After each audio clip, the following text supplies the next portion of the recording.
Hello, this video is for you if you are looking at a page that looks like this for your new Canvas course for the upcoming crazy school year, and you are wanting to make sure that all of the settings are set up in a way where it's least confusing to students.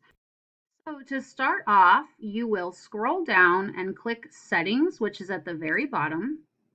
First option we'll talk about is the image. This is the picture that students will see when they see your class in their dashboard. How my dashboard currently looks. This is an online course that I'm in. So as a student, they see the boxes of all of their classes. And so this is a course that put a cute picture. And then this is a course that's my fake course that doesn't have a picture. So if you don't put a picture, you can choose a color, but it is a little more interesting to choose a picture. So we are going to go through that. And if you already know how to do that, then just skip ahead. So the first task to find a new picture is go to your browser and type in images.google.com, and you're going to search for an image that you would want to use. When I did mine, I typed in math dog because I wanted to have some math on there and then I wanted to have a dog with it. So I looked through and I picked this one. While I'm on this page, I opened up the search bar at the bottom and I type in snipping tool, and that will allow you to capture an image on the screen. So if you click new, you can draw a box right over the picture that you want, and you will want to copy this picture. So there's two ways to do that. You can click edit and then you can click copy, or you can on your keyboard press Control C. And you're going to go back to the search bar and type in paint. Click paste right here. You can set your picture up however you want to. Something that I did was just put a rectangle and I wanted it to have a solid color outline and I wanted it to be filled with white. And I drew the box on top.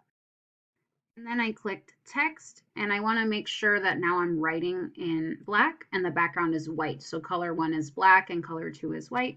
And then I'm just going to click in that box and I'm going to write advanced math with Miss Silver, and you write whatever you want to, of course, and can change the size, play around with it until it looks nice to you. You can change the font to a font that you like. And I'm just going to do it randomly because this is an example. So once you have the picture you like, you will go back down to the search bar, type in snipping tool again, and your old one, you're going to click new. And if this box is covering it, you can just move it out of the way. Now you're going to trace over the new box that you made, and you're going click File, Save As, save it as a picture. So make sure you click Pictures and then type something that you will remember. So math, cover, photo, whatever you want to call it. Then you will go back to your settings, and where it says Choose Image, you'll click Upload Image and go to the picture category. And I named it, I already forgot what I named it. Math cover photo is what I named it. So you'll upload it here.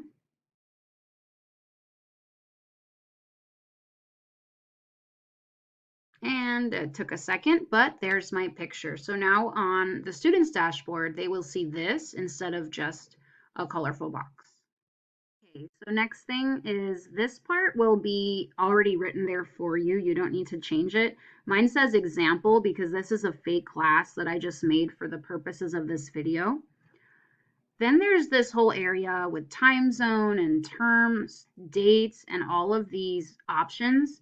You do not need to change any of these options. Broward IT department, Canvas department, they set all of that, so then everybody's is the same. So there is absolutely no need to change anything in this section. There are some settings hidden in this tiny link called More Options that are very important. So I would encourage you to click on that. And we're going to talk about a few of these options. So that is unchecked because students cannot self-enroll. They will just be enrolled. This one is one that I did change. And so this says, of course, show recent announcements on course homepage. Let me show you what that looks like. The announcements are on the side here, or you can set it so it's at the top. And you can choose how many are showing up here. So this is my view of my class from the fourth quarter of last year. I just had all of the main useful information, and then I just had a list of every single thing they had to do and the due date. And so my students knew that just to keep going to the bottom of the list for the newest thing. But to make it super easy for them, if you click student view, it gives you a better idea of what it looks like for them. And so for them, they could see the newest announcement on the top, and there would be a red dot there if they haven't clicked on it yet. And so this was the last announcement I made to them through Canvas, was just about the last day of school. And this one was pretty much the longest one I wrote. But if you want to look at my previous announcements, you'll see that every single day I made them a little to-do list. And so once it loads, I can show you. And I named it the date. And so they had access to look at any of the past days. But basically, it was really simple. I would just put something like, good morning, here's your to do list. And I did that every single day. And if you notice on the side here, every single day was posted at 7 a.m. Well, except for that one. I did not wake up and instantly at 7 a.m. just go on this right away. I pre wrote these announcements so then they would post at 7 a.m. on their own. And so here's just a random example, just really short, sweet, and brief. I wrote Tuesday, May 12th announcement, your to-do list. I linked like what they were supposed to do. Let's just take a test, and then to their iReady minutes.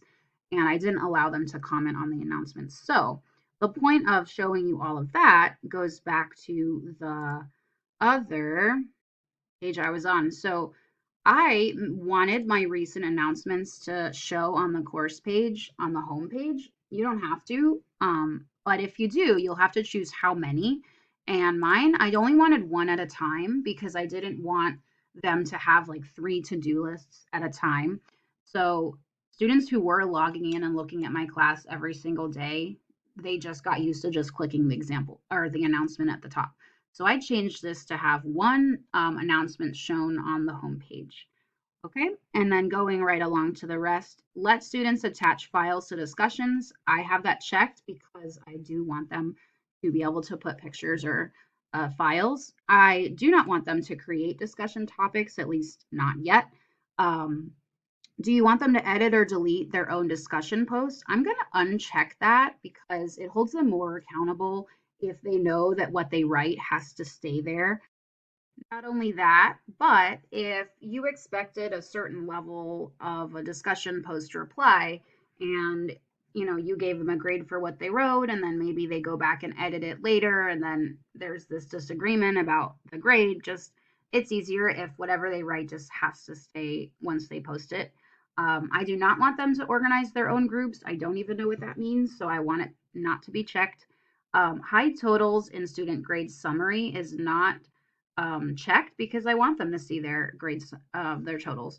And then this says hide grade distribution graph. I am going to check that because I don't really want, for example, if a student gets a really low grade, but most of the other students are getting a higher grade, I don't want them to know necessarily because they're still just young. This is better for maybe high school or college students to know like where on the bell curve they fell, but I don't find it necessary or appropriate for middle school students. So I would hide that.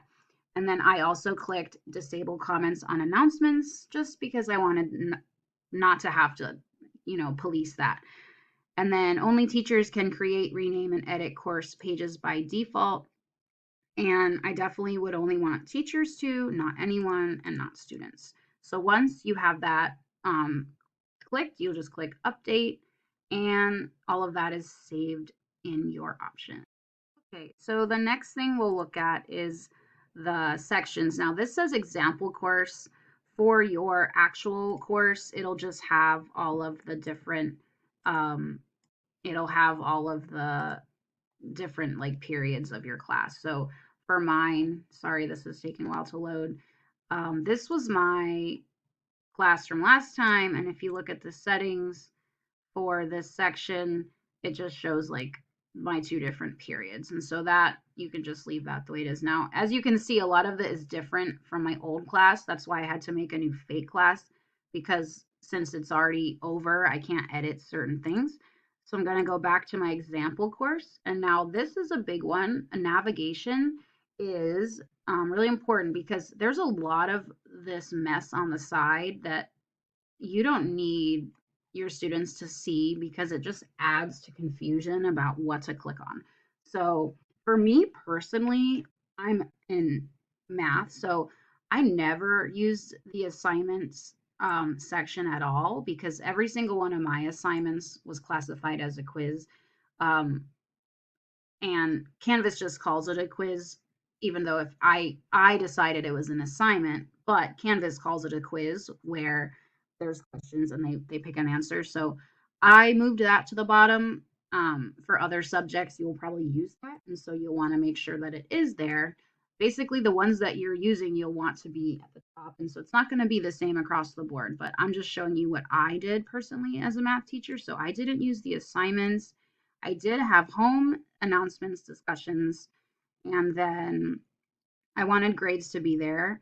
For the students, I didn't find it necessary to have people or pages or files. I did have the syllabus, and all of the rest of this is not necessary, at least the way I used it. I'm not some expert on Canvas at all. I just figured out what worked for me, and that was basically to just use the most uh, or actually the least amount of different things, and it just made it more simple. So I'm going to pause and move everything and show you what mine ended up looking like. I just came back on really quick to just show you the quick way. Now Nearpod could definitely be something you use, but it's not something that I know how to use Nearpod, and I used it a little bit, but I didn't have it embedded into Canvas because I didn't know how. So I didn't do that. So I just left it like this. And once you save that, all of this stuff that they can't see will have the little I crossed out on the side. So I'm going to see if I can save this. With a fake class, I wasn't sure if I would be. All right, so once you have that, so these are the only things that I needed them to be able to click on. So if I click student view, and now you can see that those options on the side are a lot less, and so it's a lot less confusing, because it's just less to click on. So there are no announcements and there's no grades yet because this class is not real, but once you do put one, the ones that you chose to be in this list would show there. Okay, so back home now, this is still the home screen. And so I showed you what mine looked like, and I am not some kind of expert. Miss Reep asked me to make this video just to help with the settings and the setup.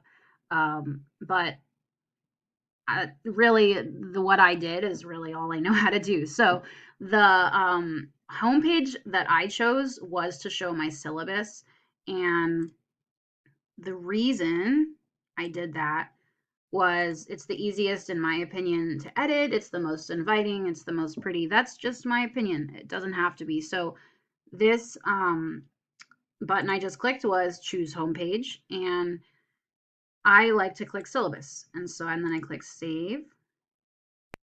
So now that you've changed your homepage to syllabus, anything you edit in the syllabus category will be at the top.